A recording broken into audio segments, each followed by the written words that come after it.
In 2019, the YouTube channel vivziepop uploaded the pilot episode of a show called Hazbin Hotel, an adult animated musical about sinners in hell trying to redeem themselves to get into heaven. Despite being profane, odd, and basically impossible to market to a mainstream audience, the pilot saw great success and was picked up by A24 and Amazon. Its first season aired in January 2024. As a fan of both musicals and adult animation, I, of course, had completely forgotten about the pilot and didn't even realize the show had been released. In the following weeks, I heard snippets of news about it, but didn't realize how popular it was until I went to my local entertainment expo, for purely scientific purposes and not because I wanted to buy Fear and Hunger fan art. Hazbin Hotel was fucking everywhere, both in the artist alley and cosplay. This kind of piqued my interest, and when I looked into it, I saw the public reception was pretty much what you'd expect from anything that's really popular in geek culture. It had a huge following, but with that following, it also had plenty of detractors. The verdict seemed to be half, this show is great, and half, this is the most cringe thing to come out this decade. So I sat down with a full bottle of green apple liqueur and decided to watch it myself, and my opinion is complicated. Shades of grey, you might say. While watching it, I just kept thinking about how there's a really good show trapped in here somewhere, but it's being held back by mediocre writing. So consider this video a critique, but also sort of appreciation post. Like, I want to break the show open and get to the core, but in doing so we have to talk about all the bullshit as well. In the sake of fairness, I will say that there is one aspect of the show that I have absolutely no problem with, and that would be the music. If this show had been released as just an album, this would be a very different video. You Didn't Know and Loser Baby, Fuck Severely, Poison, Hell's Greatest Dad, and Hell is Forever are all bangers, More Than Anything is great, and everything else ranges from okay to really good. The songs are story-specific, they move the plot forward, the singing is great, and there are some really good lyrics here and there. The visuals are fun and dynamic, and it's just really good at being a musical. Okay, so, now on to the rest of the show. One of the first things that stands out to people is the art style. This aspect of the show has been mocked repeatedly, and I kind of see why. On the one hand, I like that it's a distinct style from other Western animated shows, especially comedies aimed at adults. On the other hand, some of the characters are severely over-designed. I think Lucifer and Angel Dust actually look pretty good, but Husk looks like something a child drew, and Alistair looks so much like someone's 2008 Kuroshitsuji OC that it makes me feel insane. The DeviantArt-esque aesthetic is probably the easiest thing to clown on when it comes to this show, but it's by no means the worst thing about it. That would probably be the writing. One of my minor problems with the show is how half-baked the plot seems, especially for a show aimed at adults. It feels like the creators had an idea of where the show was going, knew the key plot points to get there, and how they wanted it to resolve. But for some reason, they didn't take any of that into account when writing individual episodes, so sometimes the show will just contradict itself in ways that seem incredibly obvious. For example, there's a scene where the main character's partner, Vaggie, goes to learn how to defeat angels, who are the big threat of this season. This starts a musical number where the weapons dealer explains to Vaggie that she needs to stop fighting for revenge and instead fight for love. The song is good and the idea of the scene is fine, but it also doesn't make a lick of sense. If you have not seen this show before, it is very important that you understand that Vaggie has at no point been fighting for revenge. As the audience, we didn't even know she had a history with the angels until the episode before this scene. And after it was revealed, she seemed mad at them, but not hungry for revenge. In fact, her main motivation for the entire season seems to be that she cares for her partner and wants to help her. So this face of realization she makes when the weapons dealer explains that she needs to fight for the person she cares for just doesn't make any sense. This is not new information for her, so why is she acting like it is? In this same scene, the audience is told a crucial piece of information.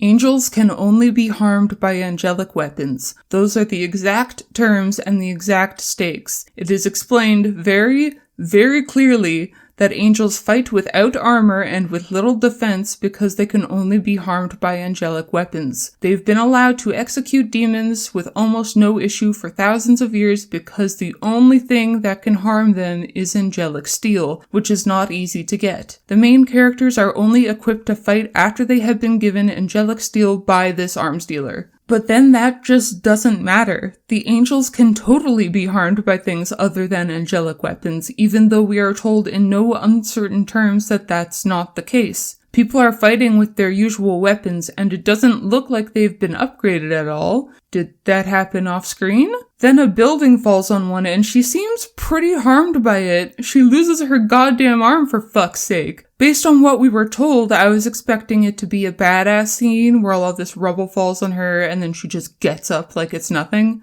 But no. I guess that building was conveniently made out of angelic steel this whole time. And before you come into my comment section and tell me that they meant that angels could only be killed with angelic weapons, then why did they specifically say they couldn't be harmed by them like 6,000 times? Either way, it's inconsistent. These little things are something I could ignore if they were issues in a one-off episode. Like, I don't expect any show with supernatural elements, especially a comedy, to have complete rock-solid continuity 100% of the time. I don't think I've ever seen a show with supernatural or magic systems not fuck up at least one rule. If this angelic weapons thing was contradicted like 100 episodes later, I probably wouldn't have noticed or cared. But these aren't just little things, they are directly related to the main conflict of the entire season. It just feels needlessly sloppy. If you think that's nitpicking, that's fine. I get it. Maybe you're mostly watching this as a comedy and don't care about any of that stuff. But my main issue with the show is that I personally don't find it very funny. There's the very occasional joke that makes me laugh, but a lot of the earlier episodes give me secondhand embarrassment. There's a lot of Charlie making an ass out of herself by coming up with these bad ideas to try to redeem these people, and a lot of Serpentius just being embarrassing.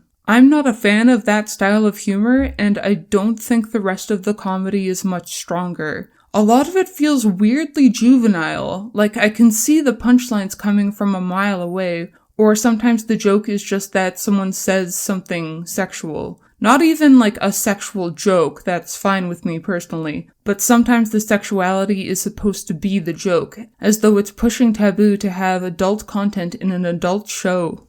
I think that's why the show developed a reputation of being kind of cringe, and why it's maybe breached containment from its intended audience. When I was at that entertainment expo for purely scientific purposes and not because I wanted to buy art books, I couldn't help but notice that a lot of the cosplayers looked younger than 18. This show feels like a show that edgy teenagers would really like. It has YA energy, which is weird since it's marketed as this really vulgar show that deals with dark topics. In practice, I found a lot of the dialogue really simplistic, with a lot of exposition and characters just saying out loud exactly what their deal is. That writing style combined with the juvenile humor makes this show feel like a hot mess. Like, it's probably too much for a lot of teenagers, but not enough for most adults, if that makes sense. If I'm being honest, at the risk of burning my reputation, if you're aching for a show with a similar style but that's actually funny, I kind of recommend Helluva Boss, which is Hazbin Hotel's sister show. It's a web series published by vivziepop and set in the same universe, but following a completely different cast with a completely different premise. And I'm not saying that Helluva Boss is a comedic masterpiece or anything. There's still plenty to criticize. Not every joke lands. There's at least one episode that kills me with secondhand embarrassment. And there are some scenes that are dark to the point of being absurd, but are played dead straight for some reason.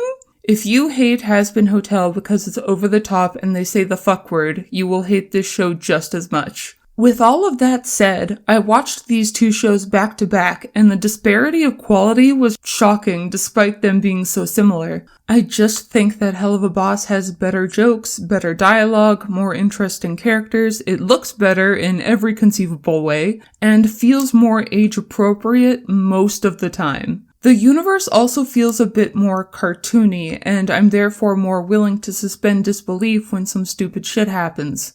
The only thing I think is a downgrade from Hazbin Hotel is the soundtrack, but that could change. Bryce Pinkham and his Phantom of the Opera-ass voice are doing a lot for Season 2 so far. Also, the show is free on YouTube, so you don't have to pay Jeff Bezos to watch it. I personally recommend starting with episode 1 and not the pilot, because there was clearly some course correction in between those two things. Watch, now that I've said all this, the rest of Season 2 is going to suck just to prove me wrong and make this video age like milk. Okay, I'm almost done my Helluva Boss tangent, but I do want to talk about the protagonist and how his development compares to Charlie's. He's not a likable guy, but it's established quite early that his personality is the result of psychological issues. He's afraid of intimacy, and he assumes people look down on him, and he lashes out. It's a good setup for a character arc, and in subsequent episodes we see it play out. Charlie is a much more likable protagonist, but I feel like she speedruns all of her development to the point where some of it just gets skipped over. I like the bit in the second last episode where she learns to trust Vaggie again. I thought that was fine. But I found it odd that the first half of the show sets up that she has these daddy issues that she needs to get over. The animosity between her and her father basically disappears once they're in the same room together. They have a bit of a disagreement where he's a bit overprotective, but that's resolved in one song. Her daddy issues just cease to be. I also thought the show was setting up an arc where she learns that acting as a supervisor to her clients isn't as helpful as building emotional relationships with them and understanding them. But her redemption plan is working anyways, even though the methods she was trying weren't what was working. She doesn't seem to realize this and is vindicated without fixing any of her faults or learning anything. It seems very rushed, like we needed to solve Charlie's hotel problem before the end of the season, so we skipped the part where she learns what redemption really means outside of the dictionary definition. So now that we've gotten through all the bullshit, I do want to talk about an aspect of the show that I really like, and that I think could be great, and that's how it communicates its themes.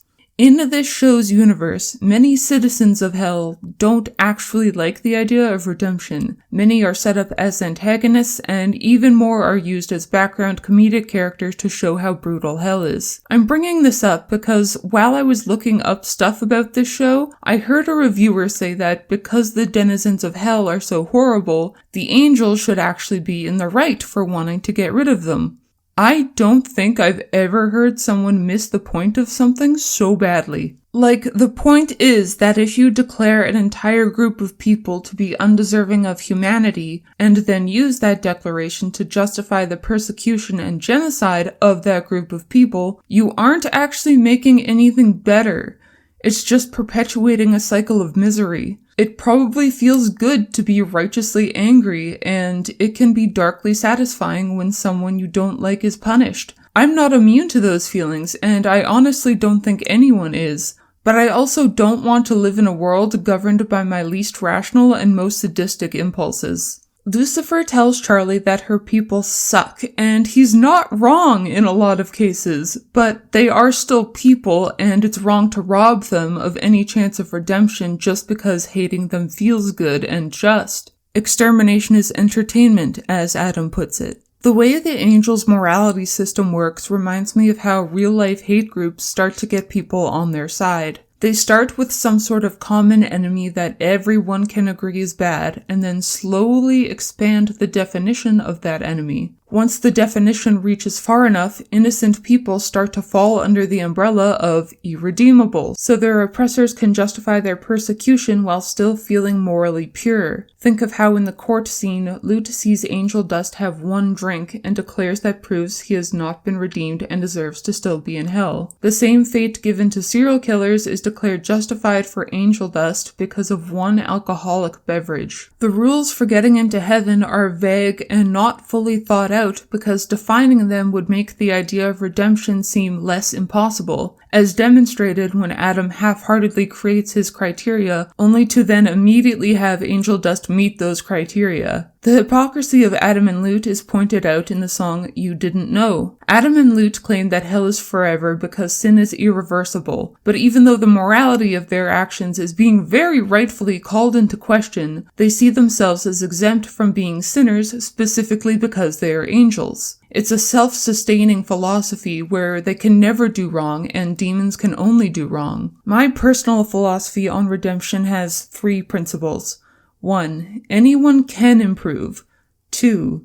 Not everyone will improve. 3. Even if someone does improve, you are not morally obligated to forgive them. I'm not saying that's objectively right, I'm just saying that is the lens through which I am approaching this show. I'm curious as to how a second season will progress things like Angel Dust's character arc and Charlie's understanding of what redemption even means. That's the hell side of things. On the heaven side of things, I think there's surprisingly little talk about what Adam represents within the fandom. Adam gets talked about a lot, and it's often valid criticism of the way his character is written. The frat boy bit gets old and his motivations aren't very complex. That's fair. But I think it's of note that this American show has included this specific type of antagonist, a raging misogynist who openly supports atrocities and abuses the powerful position he was born into to consolidate power and commit crimes. I think it's a creative choice worth thinking about in the year of our Lord 2024. As stupid and over the top as the bit might be,